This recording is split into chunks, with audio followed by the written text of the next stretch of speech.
how you three feel the coaching scenario at this moment, based on all the experience of last years, but also based on a vision, a future vision. Maybe we can start with Joseph and then Andrea, then Tim. I can talk a little also. Okay, we all put in 2 cents. Okay, here's 2 cents. If I ever thought I knew how coaching was going, now it's all changed. So with the pandemic and with the distancing and with so much distance learning going on, and coaching and coaching training going on to there, I think the rules are starting to change a bit. But I think, and I wouldn't talk about the history so much, but certainly in the last 5 years, what I've seen is an increased amount of coaching for executives. So executive coaching has grown, especially around leadership. Team coaching has grown as organizational culture has moved more into teamworks and seen how teams can work together in the best way. That's a big opportunity because some people think coaching a team is like coaching a big person, but of course it's not.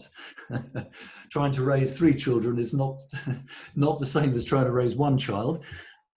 It's completely different. So team coaching is something else and very interesting, very important area. And so if we take that as the kind of more organizational, cultural level, then also we're going back, and which is one of my interests at the moment, to the impact of neuroscience on coaching and the research that's gone into neuroscience about how our brain works and how that is starting to change and refine our coaching models in terms of how the brain actually works rather than how we thought it works. And then, as well as that, we have a lot of coaching, of course, called life coaching, although all coaching is about life, really. But it just means it doesn't take place in business, although I'm sure people who have life coaches talk about their business. But it's diversified a great deal. I think it's gone quite concentrated in some areas and diversified a lot in other areas. Yeah. Well, in my experience, I have been working with coaching for over 20 years. It's interesting because I could see different curves. Initially, coaching was kind of a new stuff that's for some people it would die in a few months, so it would be just the next fashion. Then people started realizing the power of it, and unfortunately a lot of people went into it just to make money without really caring about the quality. And then of course people who doesn't care about quality dies out in the seashore. It's still, if you have enough money to invest in marketing, you can survive for much longer.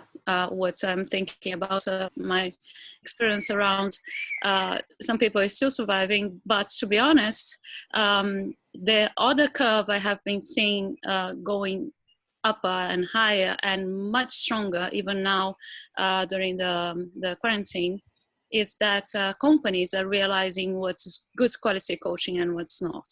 Initially it was just like, oh yeah, coaching, good idea. Let's do it. We have some money. Let's invest in coaching because then we can't be fired by investing on coaching because it's a good idea. But then they don't get the results they expect. And then they start filtering what's a good coaching, what's a not very good coaching. So what I'm surprised about is that initially on the quarantine, on the beginning of this year, I was actually in Brazil doing training, international coaching certification training, when I needed to cancel the training itself because of the quarantine. And people didn't give up. the group that started in March, still wanted to keep going because people can actually, and not just this group, but I have been receiving a lot of requests for coaching services and coaching training, because they realize that actually right now is the moment for coaching. Because right now is when people need to understand what their values are, for example, what their real goals are. Before was just like much easier. Now you need to be much more specific about your own goals and values to keep going ahead. So I can see, for my surprise, good surprise, that coaching is actually getting a bigger push now in a good way, for good coaching, for companies and for very top people, that they can recognize the value of coaching. So I'm quite happy about the movements that coaching is getting at the moment. Renato? Tim first. Okay.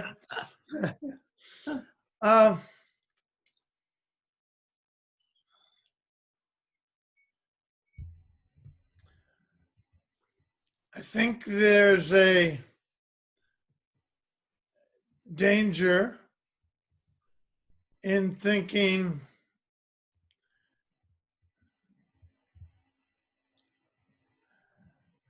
the coachee, do we still use that word? It's so belittling. The little coachee. But coachee or client. Yeah. Rather use We are calling coachee, Joseph, now the decision maker.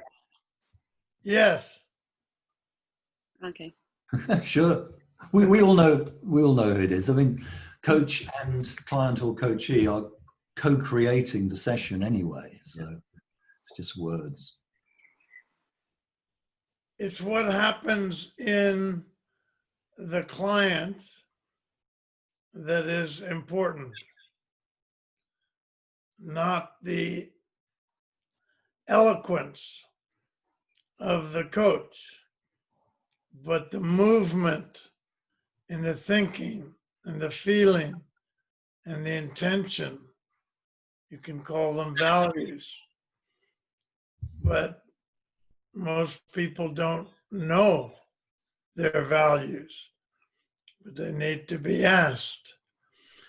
The key word for me is trust. And the trust ultimately has to be the client's trust in him and herself. They have to say, wow, there's understanding in me that I didn't know was there. The potential needs to be unearthed so that the client recognizes that it's he or she that's doing the learning. Okay, the coach should be learning too. But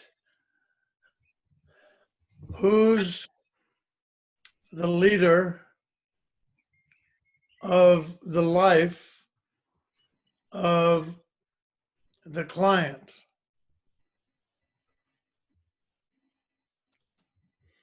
And I'm not sure that is well established in coaching. It's just been recently that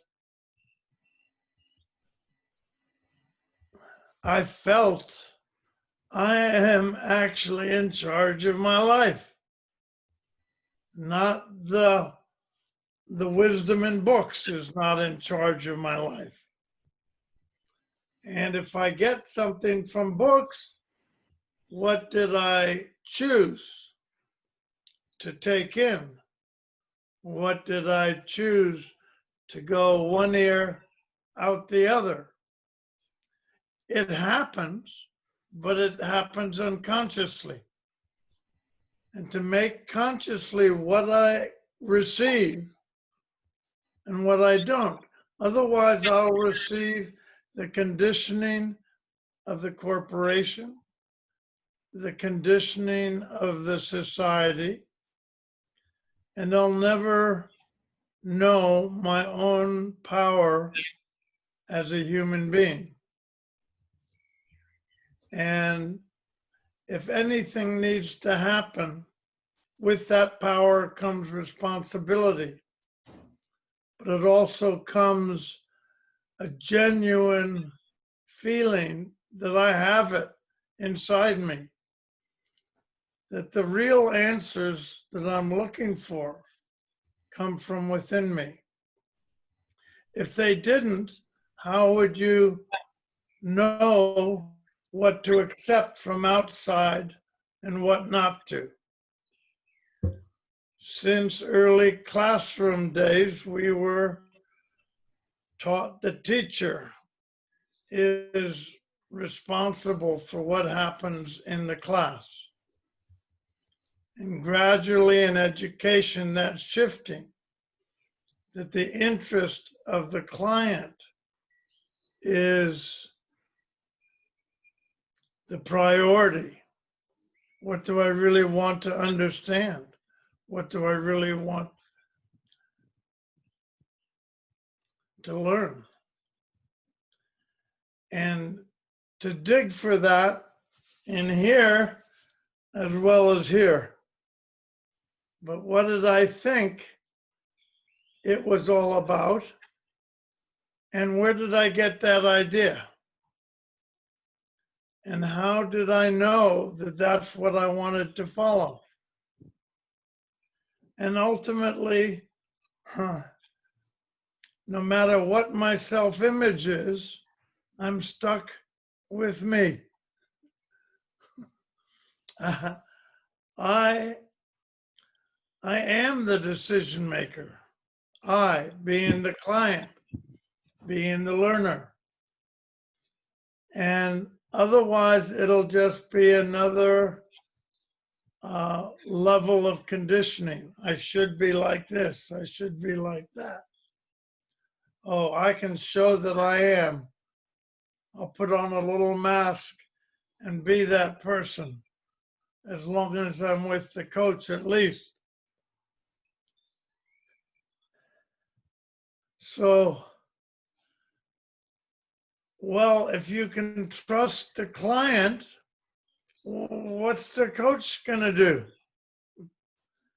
The coach is going to trust the client more than the client trusts the client.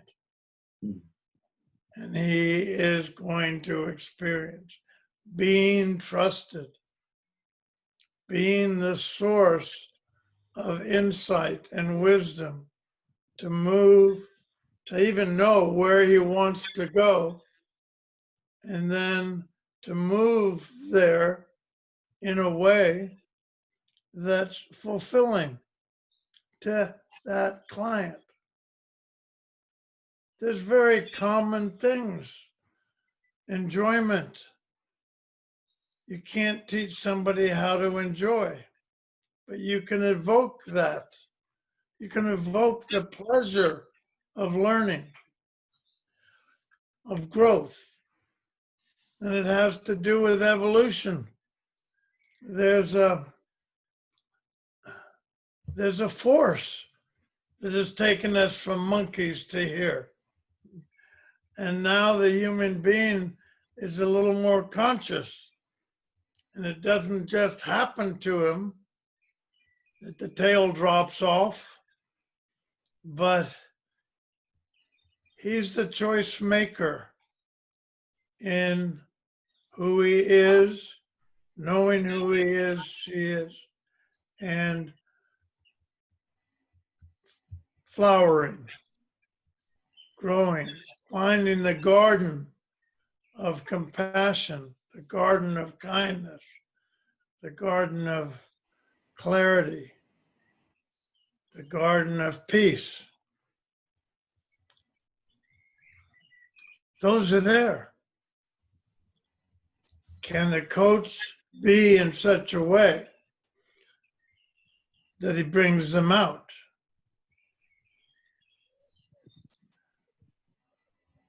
Very short story. I'll try to make it very short.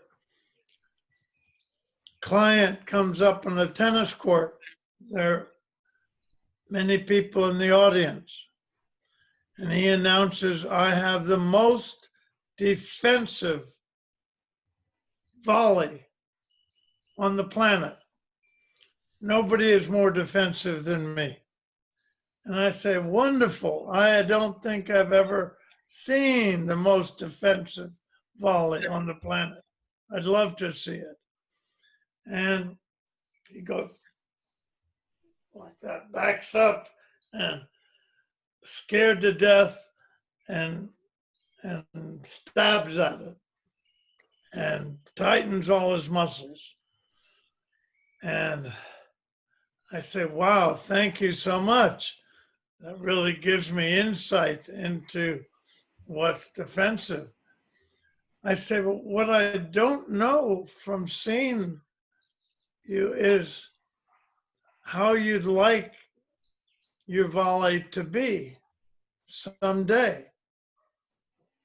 If we work together and in 2 years, 5 years, show me what your volley, and he starts telling me, oh, it would be more like da, da, da. No. Please show me just how you would like it to be in 5 years. And whatever comes out, I'll be able to pick it out and establish a direction. So he goes like that, just a little bit forward, and a little bit more. No, that's not it. It's like this, God damn it. It's like this. And he goes on and hits 10 aggressive volleys, learning all the time, and accurate, powerful. And I feel it's all a bubble he's in, and it'll go away unless it's broken. So I said, too bad you can't do that right now. And it goes back like that. And I said, right, that's how you do it. And again, how would you like to? Bah, bah, bah. Oh. And as soon as he sees that he's doing it now, he goes back like that. So he goes back and forth himself. It's time for the lesson to end. And he comes up shaking, eyes glued on my eyes, saying, so who am I? And at the time I said, your choice. They're both there. Both kinds of shot is there. Take your choice. Right now, I'd say, you're neither one. You're neither one. You're not your backhand. You're not your tennis game. You're something that showed it had the capacity to take a big leap in what you could do. That's in there, even though you've identified with defensive. So he went away with the possibility of a different person was within him. And it really wasn't about tennis. And he got curious. Who am I? I like that. That whatever. Lesson through tennis. What's that? Through got tennis. the lesson through tennis. He Yes. could have got it in other places, I guess, and the lesson is deeper and goes to the whole of him, wherever he gets it. And to have him be interested in that. So who am I? I thought I was the most defensive person on the planet.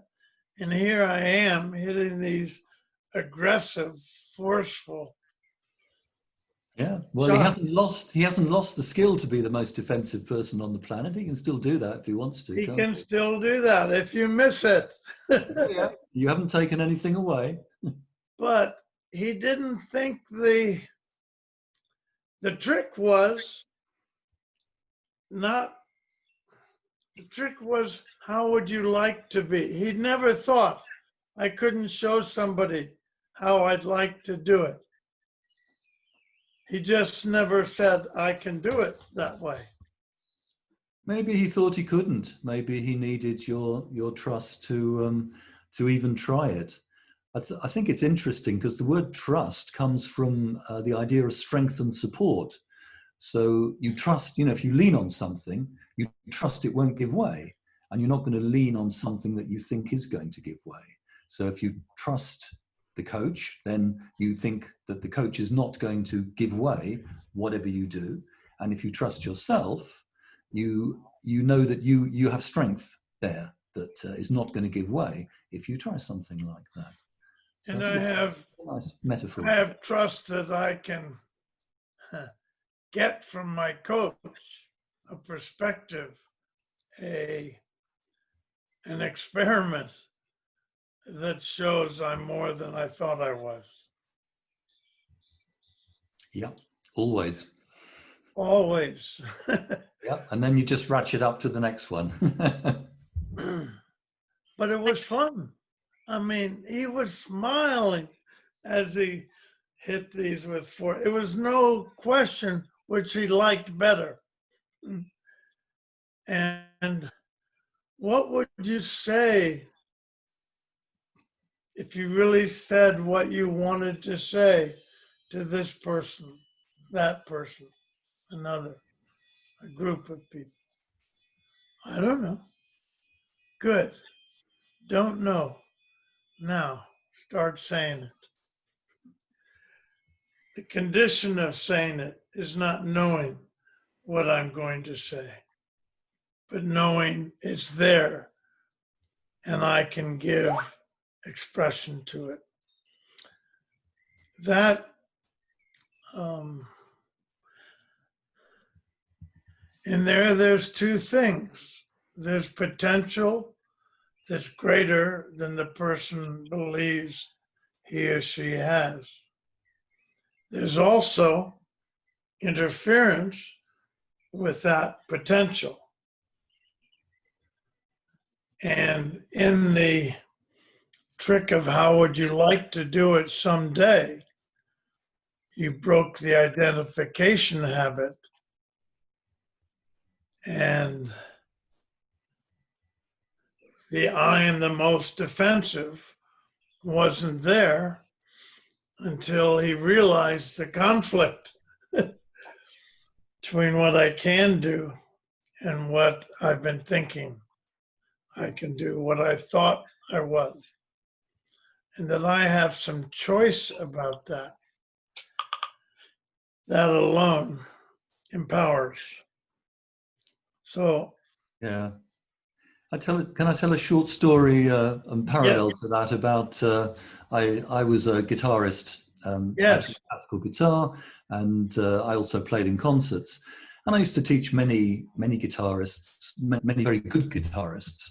And I would let them basically go into the studio, take out their guitars, tell them to start practicing. I'd go out and make a cup of coffee, and then I'd listen. And I would hear some beautiful playing when I wasn't there. Now, when I came back, and I sat down, and teacher is there, then suddenly their playing was nowhere near as good. At least a third of their capability seemed to drop away by my mere presence in the room. Now, that's nothing to do with me. I'm not kind of weird looking, I don't think, and I wasn't then. So what is it? It's something that they are doing in their mind, judging themselves or being self-conscious in some kind of way, or feeling that I'm judging, that's actually stopping them from playing at their best. So my job, and I didn't know coaching then, this was many years ago, I was a guitar teacher, but I very clearly realized that with most people, and certainly with the best people, my job was not to show them technically how to do it. They could do it very well, thank you. But my job was to get those inner blocks out the way so that they could actually manifest what they were doing. And one of course, the blocks that people find, and I'm sure it's in tennis or in anything that people learn, is the fear of making a mistake. Of course. So they don't want to commit themselves because then it could make a mistake and then the teacher would be upset and it wouldn't be very good. And I had a particular way of approaching this, particularly when they did make a mistake and they went, oh, God damn, I made that mistake. I always make that mistake. Yeah. So then I'd go, okay, well, look, can you play that passage again? But this time I would like you to deliberately make that mistake. And they couldn't. Well, no, they'd have to, they'd need a bit of thought and trying. Yeah. And they couldn't do it kind of flowingly and spontaneously. Yeah. But they could make the mistake. I got them to make the mistake. And this used to get me the reputation of being an extremely odd teacher, especially when I used to go and teach. Join the club. And I think the point was that if a mistake is something that they didn't want to make, it was a mistake, something that they missed. Now, once they got it under control, once they knew how to make that mistake, then they had a choice. So then, once they got control of that mistake, they knew exactly what they were doing. I would say, okay, so now you know how to make that mistake. So now do it without that mistake. And then they would.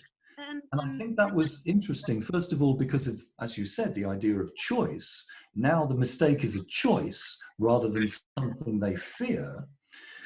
And secondly, I'm okay with mistakes, I go, great, make it again, make it better. Same. Yeah.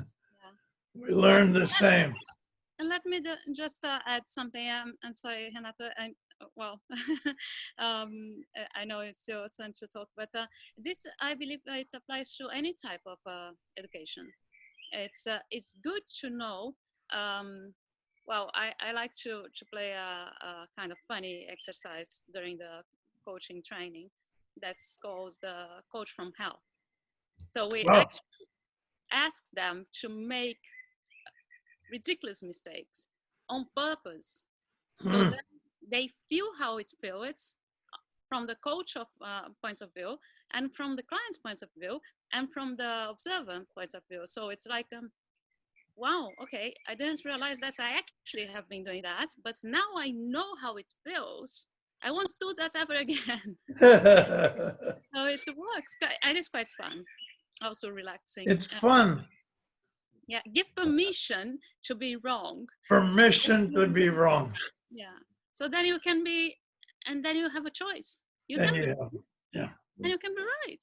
And and it will always depend on the points of view of the clients.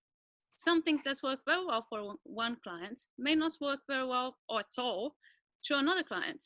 So who decides what is great and what's bad? In the end, it's the client. What's a good coaching? Who decides what's a good coaching? Yeah. Exactly. Andrea. That's a really good question. Yeah. And who decides what's good learning? Yeah. And can you learn more from a good shot or from a bad shot? Can the loser of the tennis game learn more than the winner of the tennis game?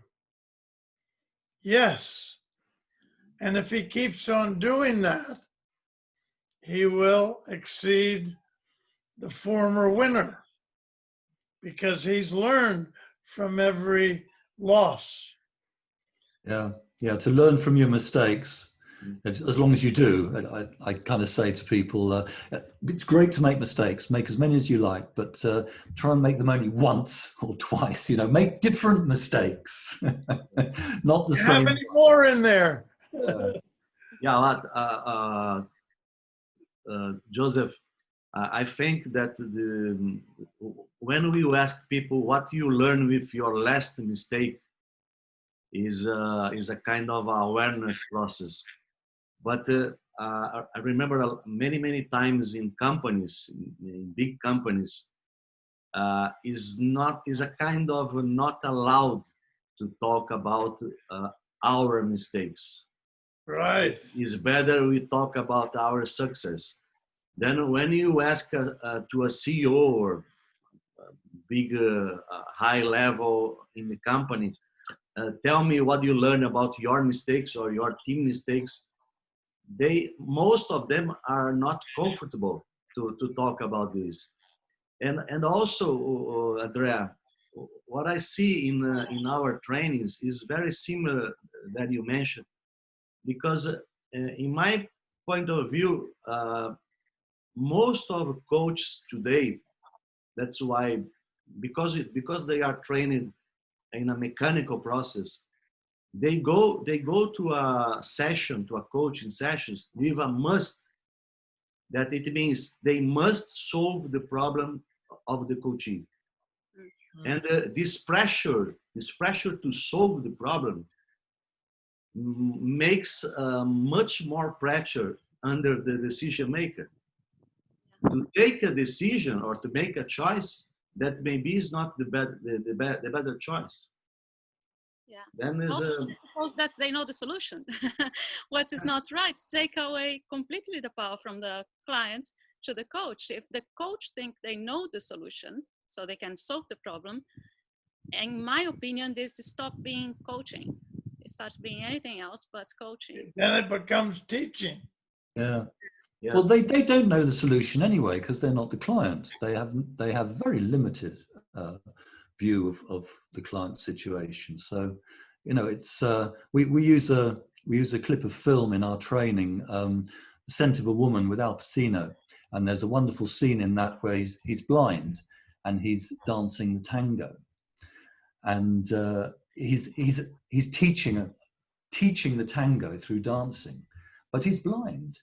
And one of the metaphors from this is that you, as a coach, you are blind, and I think you have to be humble to that. You have to know that. Some things you know, but the client is a great mystery, known only to themselves. And your job is to create the right context with as much fun as you can, certainly, where that the client can become perhaps less of a mystery to themselves in the areas that they want to.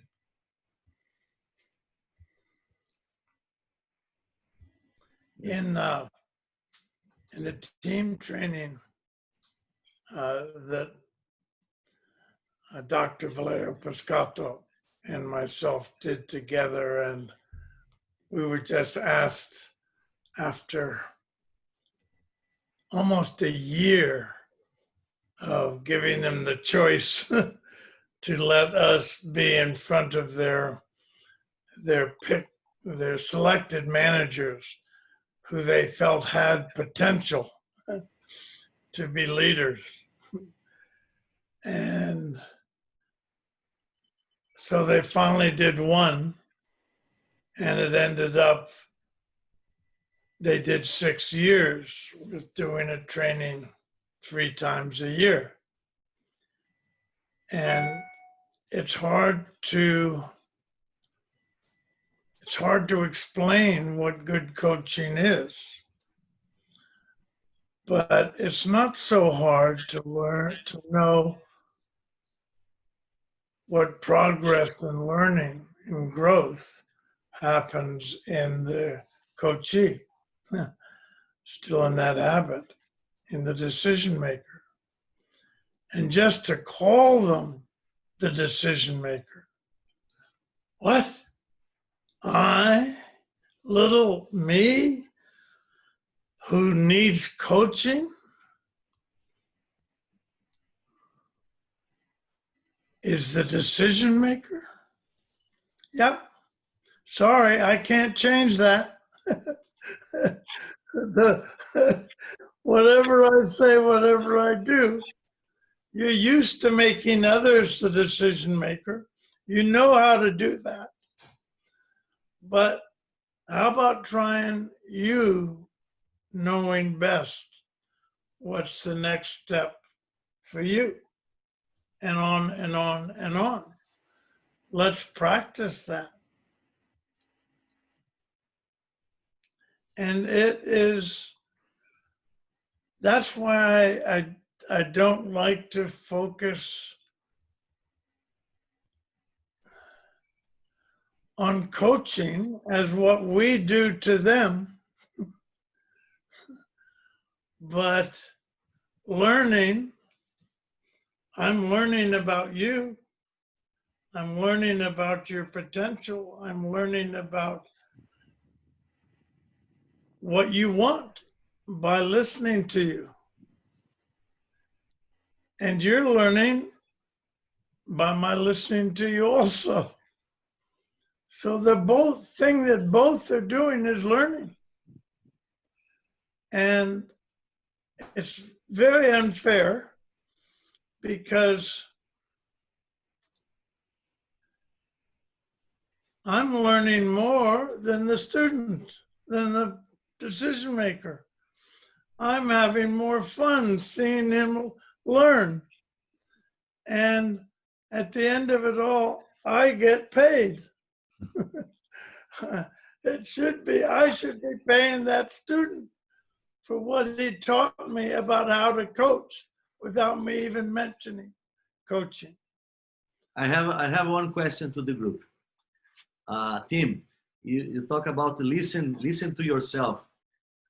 What do you think that coaching will change in terms of the millennials or the Z generation?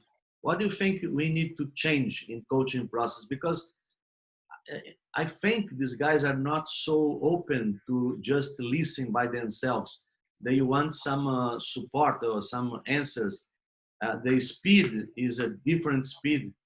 How are you feeling this new approach with the new generation? Well, can I answer?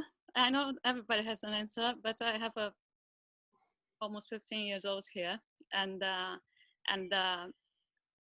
normally what works, at least for that one member of the new generation, works very well. When she makes a mistake, and I'm talking about our daughter, she gets very angry because they are supposed to know, and they are supposed to be entitled to know and to win and to guess the prize and everything. So one question that I always make for her is that, great, okay, so you made a mistake. That's wonderful. What did you learn from it? Okay, yes, it's obvious, but still, it's a rare question to be asked for. Nothing like, oh, you did a mistake and you better learn from it. It's like, great, so take some juice from it. And what you do next in a different way when next situation comes, how can you apply that learning in the other? Take off the need or the push of being always right or always no, because that's what the internet tells you. Yeah, that you have all the power and you have all the solutions, and you can have all the answer on a push of a button, and then you yeah, and then you forget to look the answer. The answer is right here. It's not on the Dr. Google. It's on you. So who is the doctor here? Who has the answers? Yeah, Andrea, don't you think this still is a problem with the education, because our education model forces these guys to have the faster answer, the quicker answer, and the right answer. Mistakes are not allowed. Then we are talking here about a kind of philosophy. But when these guys, the Z generation or millennials, goes to companies, most companies treat them in the opposite way. They push, they they want more achievement of goals and be fast. Fast is a value. Have always have some answer is a value. Yeah, yeah. Maybe I just, if you don't mind, I will put my opinion on that. I think anything that you practice a lot, then you manage to get a mental strategy that will come faster and faster. If they learn how to learn through their mistakes, this will become a natural result. So then when they're pushed, when they make a mistake, initially, they won't go like, oh God, they'll go like, okay, what did I learn? It's almost like using the plasticity of the brain to build a strategy of learning automatically by every single mistakes, because mistakes happens all the time during the day or during the week.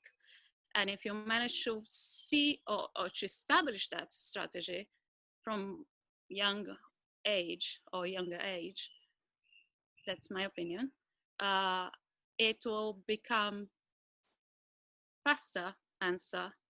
Renato, I don't know if this is what you have been commenting, but mental strategies make whatever you do or react to much faster, because don't need to think to do it. You just do it, but you need to practice first.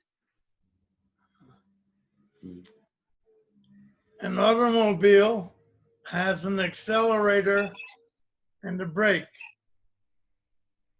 And millennials, like the rest of us, need to learn stop, step back, think, organize, then proceed. So a tool to help you be conscious and recognize the value of stopping. Not just the faster I go, I don't care where I go, I'm going there fast. And I heard this is the right answer, I'm going fast. It's caught up in the culture of speed. Let the computers be fast. Let someone please reflect on what's going on, and then I can choose. Yeah, that's with executives. That's one of the most valuable things they say. With a coach, I've got some time to just reflect instead of being push, decision, decide now, faster. It's like I can think back and I can think deeper, and the coach isn't going to push me to come up with the answer or anything like that. I can really circle around, and at the end of the session, I can say I don't know, which wouldn't be acceptable in the board meeting. I don't know yet. And from that place of don't know, it's going to be a much richer place of don't know than it was to start with. So. Andrea mentioned the brain. Joseph, I know you have a new book. Can you share a little bit the idea with us? Definitely. And I even got a copy here. So let me just say a little bit about this. Coaching the brain, practical applications, because it doesn't really help coaches to know their way around the brain with Latin names if they can't actually do anything with it.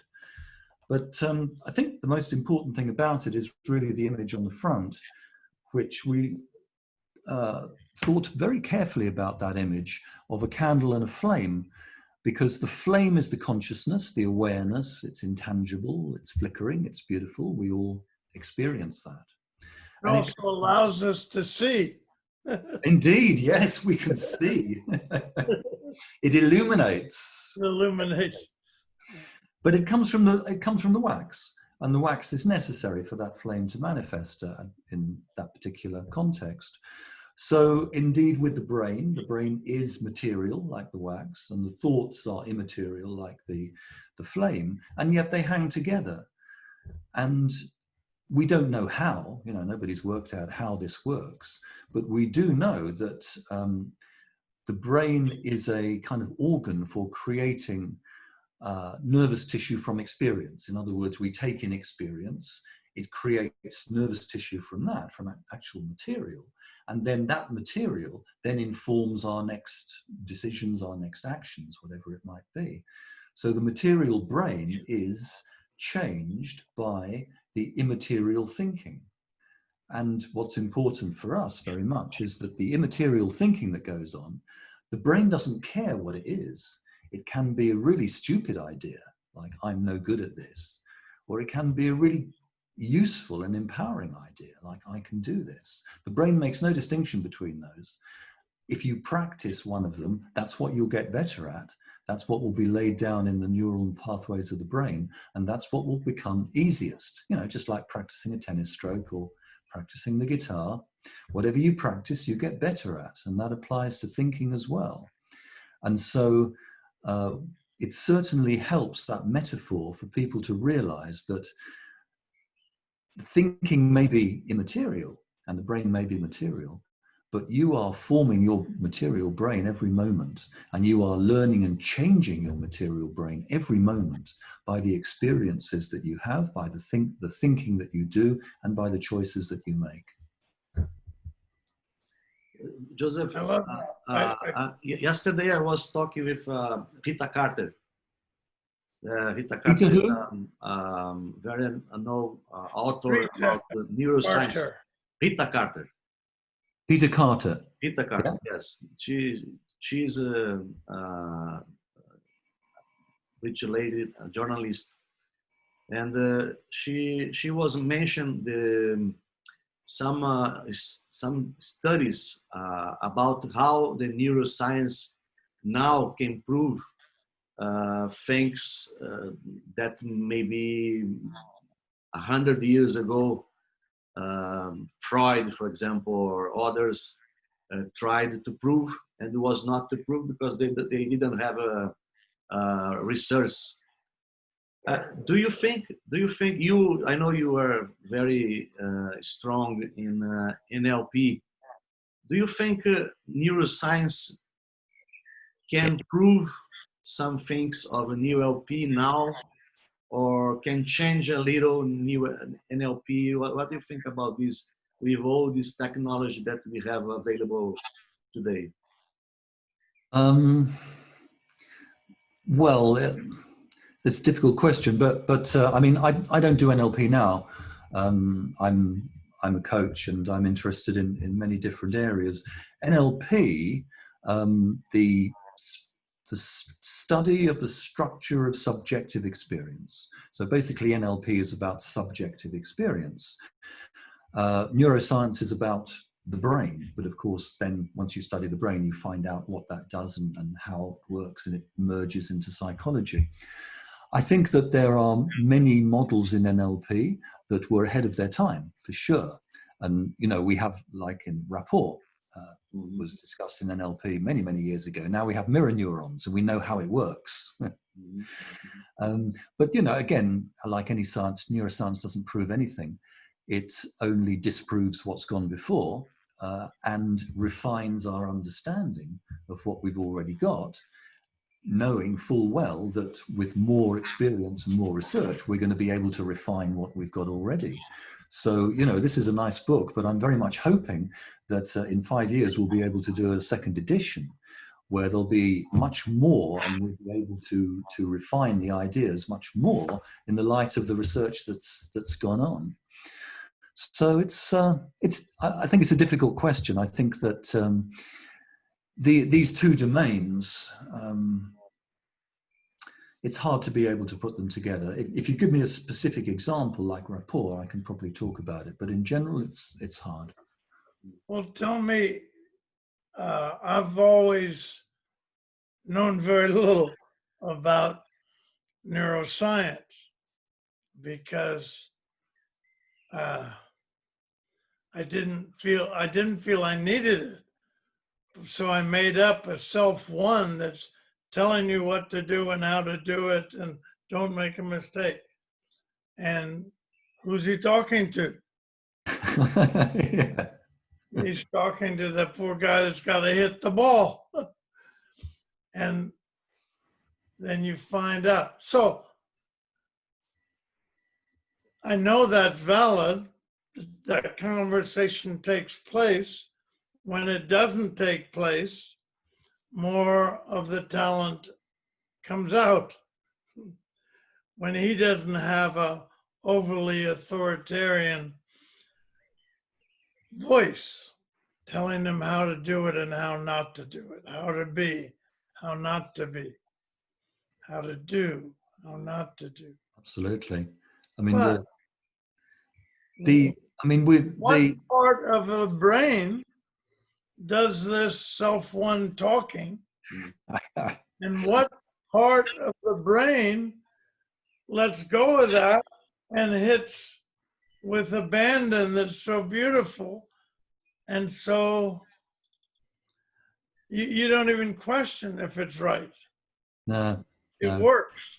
I don't think you can, it's not so simple as saying which part of the brain does this and which part of the brain does that. It's so complex. It's a whole system. The brain is doing stuff all the time. Even when you're sleeping, it's doing stuff. There's part of the brain called the default mode network that is basically spinning around quite actively when we are doing nothing, daydreaming, chilling out, whatever it is. So it's always doing something. And we can't map on, we make psychological constructs like self-one, self-two, or any of these,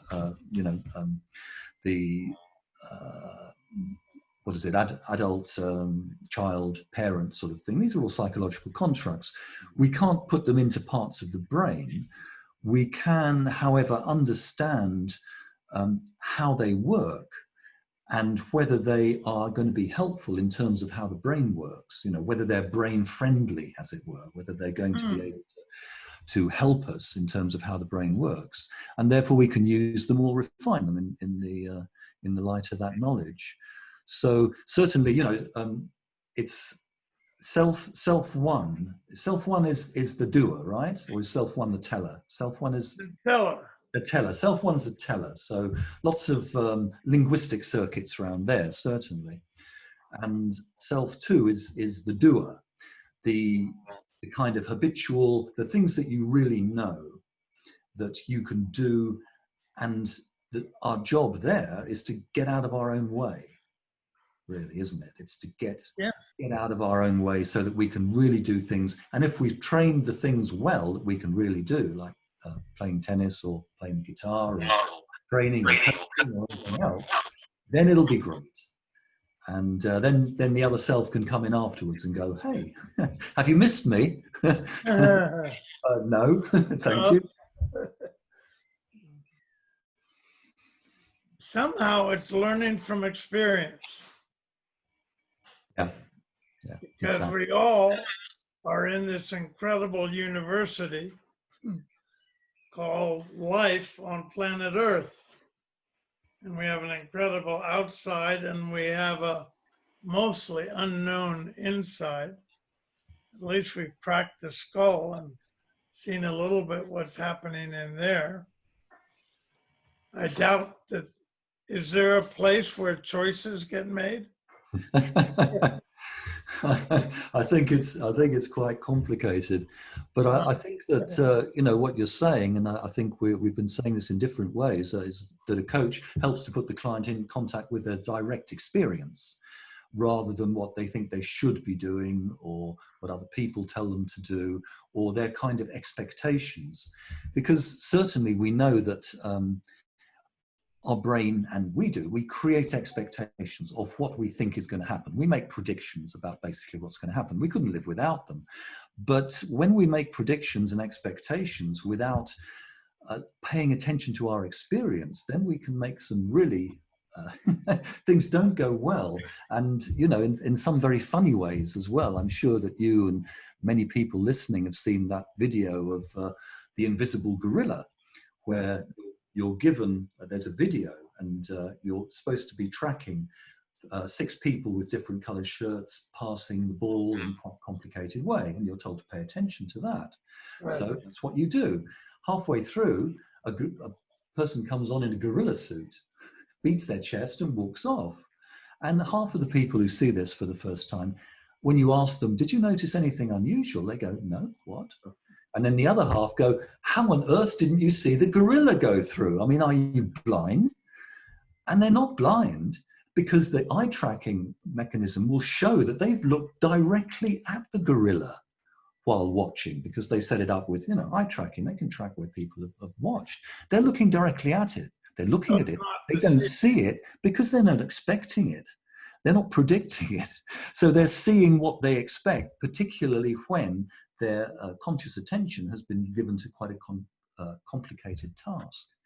So to put people back into what's your direct experience about this, rather than what do you expect, what do you think you should, what do other people say, is so valuable. That is very interesting. I think we all have been saying that, how much our expectations can actually stop us learning, because it stop us paying attention into the actual happening, what's happening in fact. If you just focus on the balls, if you just focus on the color shirts, or if you just focus on what you're expecting that will happen, you find a way to make it true in your own subjective experience that somehow this will happen, even if it doesn't. Yeah. So then the gorilla appeared, and you didn't see it. Well, of course, as a metaphor, in your own experience, what can you learn? Like learning a language, yeah. It's much easier to learn, in my opinion, at least, to learn a language when you're not learning the grammar of it, when you're being or living the language, feeling the language, listening and reproducing and trying to understand the meaning of it, not the grammatical part of it. So there are so many ways of stopping our learning that will come through the filter we put. What are we paying for? Or paying attention for? Is the grammar, or is the language itself? Yeah, it's the meaning of it. You can learn the grammar without actually being fluent in a language, or you can be fluent without knowing the grammar. So it's your choice. Joseph, I have to make a recommendation for a TED Talk by a gentleman named Victor Wooten, W-O-O-T-E-N. Okay. And he describes the process of, well, he describes music as a language. And if you just learn the language, you learn music. He says, he plays a bass guitar, and he totally wows the audience. But of all his performance videos on YouTube, there's one about how I learned. And he was 2 years old, and his 4 brothers were older and had a band. And he just came in because his brothers were there. They were playing. And pretty soon they saw him going, nodding, moving to the rhythm of the music. And they did nothing. They let him keep listening to the music. 2 years later, by the time I think he was 4, they put a little banjo with only 2 strings in his hand, and he would go like this because he could see them. And pretty soon he was part of the band. And I guess he was 6 or 8 when they all went on tour. And the oldest guy was 13. And he said, in learning the language, you're not considered a stupid guy, no good at the guitar, just because you've never played it, you enter the band immediately. You talk to the experts at talking, the adults. And if you make a mistake and say, wah, wah, and you met mama, they say, wah, wah, I'm wah, wah. And it's not important. I just need to know what you mean. And in music, it's a long time before you play with the experts. But the 2-year-old through 8 was playing with experts, their older brothers, all the time. And he became the star. Yeah. And he said, I never learned an instrument. I only learned music. And it was like tennis. I learned music through this guitar thing. Yeah, yeah. It reminds me of something. It's like you learn music, but music is an abstraction. It should be you learn musicking. It should be a verb. Music, verb. You know, you learn musicking, and why do you learn? You learn language by listening to people and interacting by speaking. Yeah. Yes, You don't try and language teach a is the toddler same as the music. the grammatical rules, and you don't try and teach someone who wants to learn an instrument the difference between a crotchet and a quaver, and you know what the time signature means. That'll come. What you do, at least what I did, was what did they want to play? I can remember there was one kid, he was about 10, and he was getting along, and he came to me once and he said, I want to play Hotel California by the Eagles. That's what I really want to play. And internal voice here goes, I don't think you're going to manage that right now. You're not ready for that. Not easy. It was an internal voice, okay. So then I go, fine, okay, great, you want to do that? And he was really fired up. He really wanted to play that. He loved that song. I did too, which helps. And so I said, great, let's go for it. So we got the music, and we got some other stuff, and I showed him, and he learned more from that about playing the guitar and reading music than he'd learned years before, because it was focused on something that he really wanted. It had some emotional meaning for him. And I remember that kid particularly well, and my internal voice that goes, you can't do that. But that's yet. It's like, okay, not yet, but that's what he wants to do, and that's what he's going to do, and that's what he did. How long did it take him to play? It took him about a month or so to 6 weeks, something like that. But he was not easy music. So motivated. He put in hours. Now, if I taught him something else, some kind of classical piece on the guitar, which would have been suitable for his technical level, he wouldn't have practiced at all. Yes. There's a big key there. I don't know if you read already The Inner Game of Music. Oh yeah, and I spoke with the author many years ago as well. Barry Green. Barry Green, yeah. He'll be a speaker at the conference. Yes. He will be part of the conference. But he has one exercise that I love. The exercise is very helpful. I don't play guitar. My son plays, but I don't play guitar. I love music. The exercise is very simple. You just choose one music and you listen the music normally. Then you stop and you will listen again the music, but focus or paying attention just in one instrument.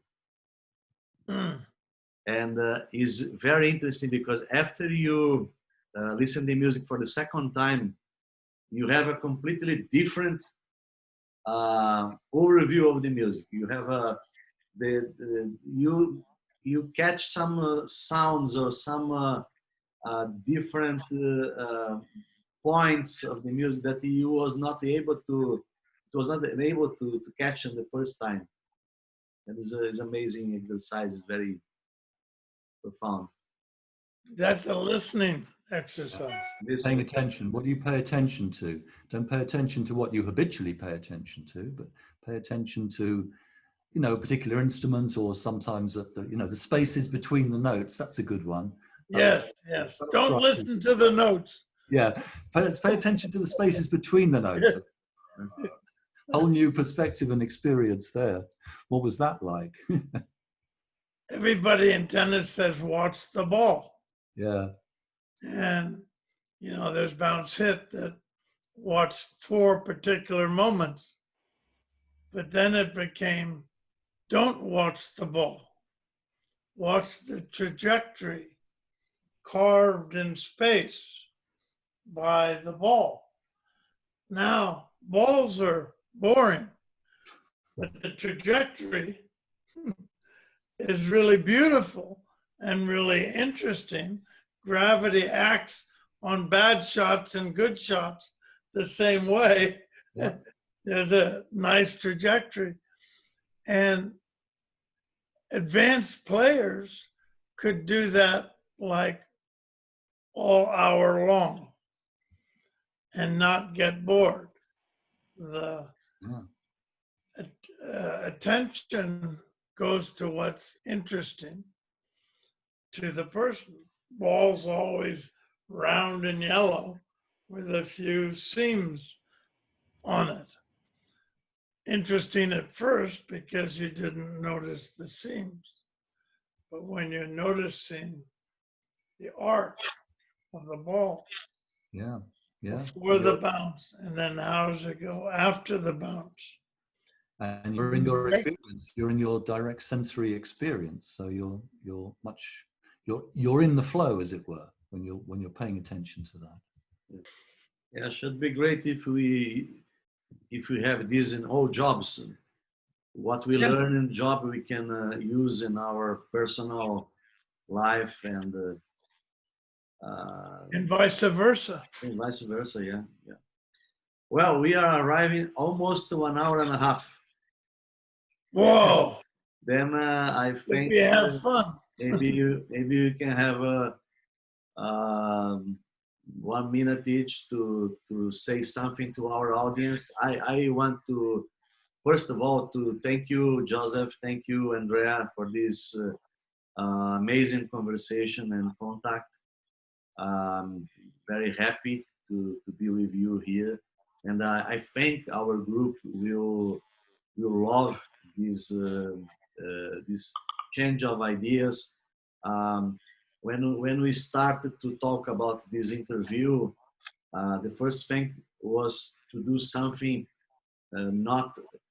something casual, not with a format. We don't have any script, but I think we have 1 hour and a half, about 1 hour and a half, with very good insights to our group. Then thank you very much. Joseph, you want to talk something? And Andrea? No, briefly, thank you, Renato, for making this possible. And Tim, thank you. For me, the two most important things that come up here, of the many important things, one is the importance of direct experience as opposed to expectations or shoulds or anything else. And second, fun, because if people are having fun, then the teller, there isn't much room for the teller.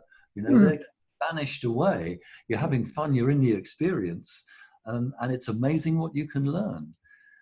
So certainly, I think any kind of interaction like that, whether it's training, coaching, teaching, or anything else, if you can make it fun, which is part of the context of learning, then that is going to be really helpful. So that's my lot.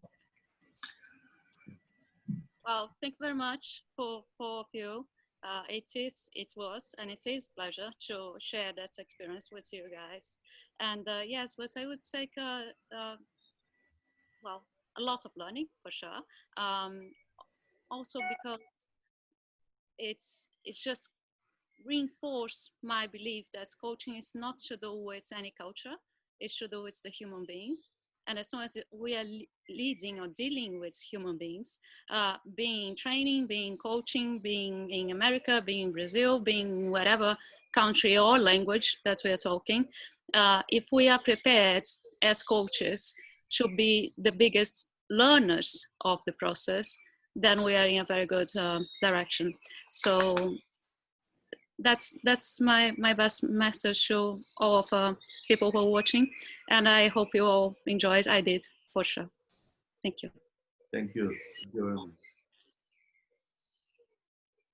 Team, 30 seconds to you. You have all the control, Renato, because you have the editing of this. You can cut as much out as you want. No, I'm trying not to edit nothing. Oh, no editing. I was just thinking while you both were speaking and we were talking about music and guitars, that it is music, and this is the instrument. And we're allowing the person to play the music of his soul, of his being in any situation.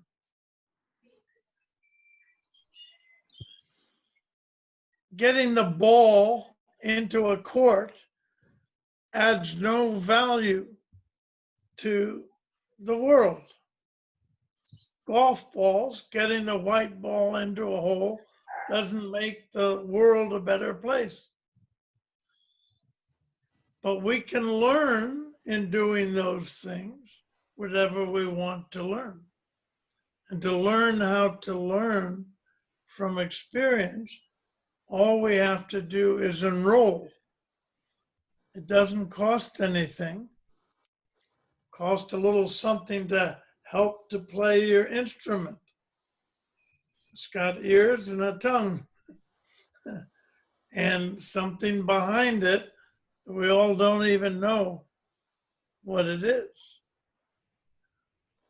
But it can play music, and it is fun to play music. Yeah. Well, we have a great quartet here. Yes, let's play a little jazz somewhere. Jazz things up instead of I'll just get the guitar here. You do, great. Artifacts. Barry Green Next time. has a demo where he teaches a young lady in 10 minutes how to play Mary Had a Little Lamb, sing it, and dance around the bass in the rhythm of Mary Had a Little Lamb. And he started out by teaching her how to hold it where the elbow should be, how to pluck, and she just got so confused. And he asked her, how do you like this? Oh, it's so hard to remember. So he said, I will teach you another method of coaching. He pulled out of his bag this Scotch tape, this big, and put it over his mouth. And all his teaching was, and she would do that. And 7 minutes, it beats the Molly video, the tennis player who learns how to play tennis in 20 minutes without any instructions. And it was great. He did that all. I didn't make up that exercise. He said, I'm going to quiet self-one. And it was amazing. Maybe I'll try that in coaching sometime. Actually, there's a guy who's speaking called Nick Askew, Askew. I recommend his website. He was a photographer. He was in advertising, all business. Then he heard a voice saying, pick up a camera. And so he picked up the camera, wanted to have someone to shoot, and he learned the inner camera method. And masterfully, all he communicates to the person is, I have no expectations of you, none, no agenda, nothing I want you to do. He says that in a more eloquent way, so he hits all the common what people do in front of a camera. You don't have to be smart. You don't have to say something wise. And then they start speaking. And he has them on his website called Soul Biographies, because they say what they really want to say from inside them. And it's such a good, I looked at all of these people and I said, my God, I know them. I know them. I never met any of them, but they were all coming from that place inside a human being that was so open, so spontaneous. After one sentence, they had no idea what the next sentence was going to be. But I think you'll admit that as different as each one of them are, you'd want to say, who's their coach? Especially if you had a little before and after, which you don't have. You just have the after. So recommended enjoyment of listening to human beings who are told, blessed are they that have no expectations, for they will not be disappointed. And that makes it all sound holy. So I think I went over about 34 seconds, right? Almost. Almost 34 minutes. Okay, thank you guys, thank you very much, and I hope you can watch the conference. I will send to you both a link. Okay, thank you very much. Thank you everyone. Thank you very much. It's Thank you. really been a pleasure for me to meet you both. You guys are different, and you guys are coming from the same place. It's beautiful. Thank you. Thank you.